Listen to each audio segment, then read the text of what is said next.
भंवर के बीच से एक रास्ता बनाते हुए, भंवर के बीच से एक रास्ता बनाते हुए संभल रहा था मैं पतवार को चलाते हुए।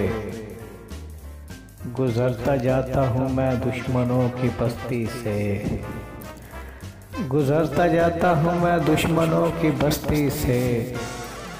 किसी से हाथ किसी से नज़र मिलाते हुए, वो बूढ़ा पेड़ जो माँ बाप की निशानी था,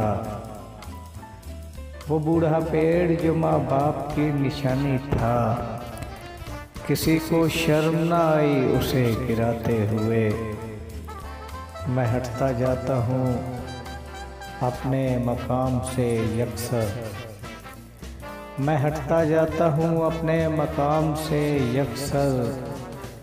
तुम्हारे वास्ते थोड़ी जगह बनाते हुए और मेरे मकान के अहवाल भी बताता मुझे, मेरे मकान के अहवाल भी बताता मुझे।